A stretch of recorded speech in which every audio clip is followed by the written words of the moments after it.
ढोंग पाखंड में फंसे रहे। अरे लोग छलने वाले हमें छलते रहे, लेकिन मैं गहरी नींद में सोता रहा या सोती रही। कभी मैंने ये नहीं जाना क्या सत्य है, क्या गलत है, क्या असत्य है। लेकिन माताओं जाग जाओ, अब तुम्हें सोने का टाइम नहीं है।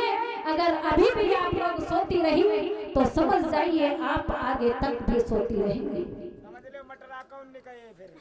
माताओं याद रखो, ध्यान रखो, उन महापुरुषों को जानिए जिन्होंने अपने को खुद बलिदान कर दिया।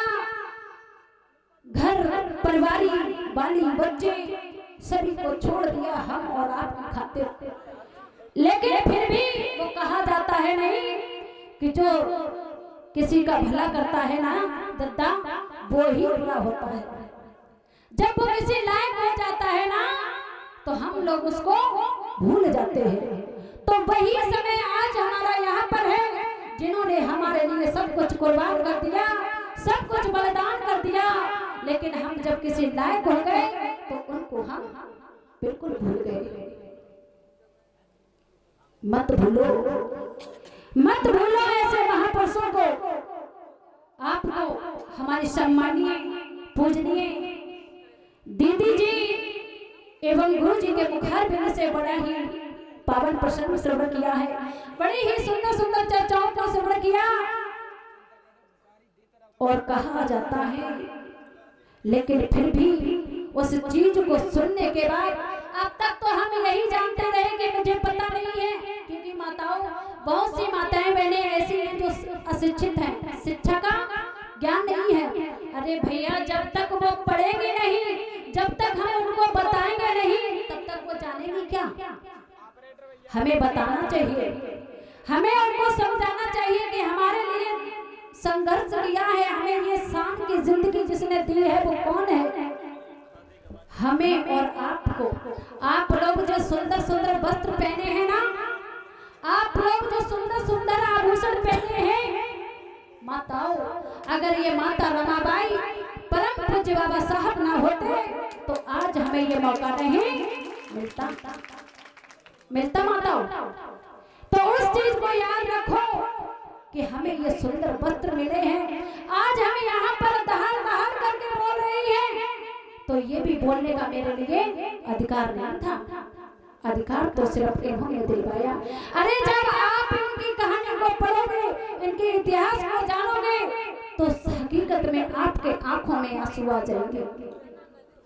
सभी को ने वो छोड़ दिया, बड़ा संघर्ष किया है इन्होंने, और आप इनके संघर्ष को ना जानो, हमारे लिए सब कुछ कुर्बान कर दिया। तो मेरा आपसे हाथ जोड़ करके यही निवेदन है कि ऐसे महापुरुषों को कभी भूल मत जाना।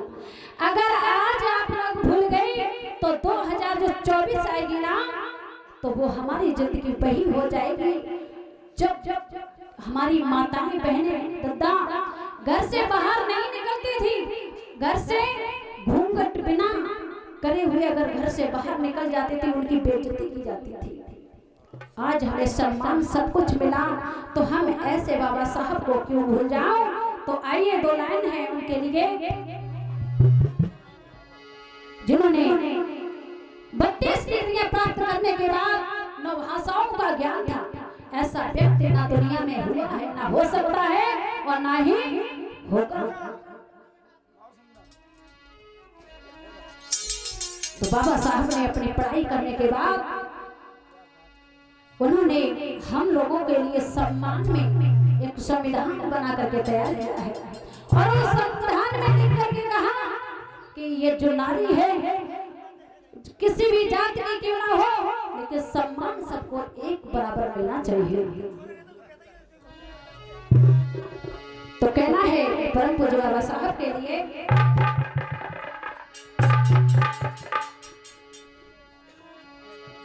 कि सबसे सुंदर सबसे प्यारा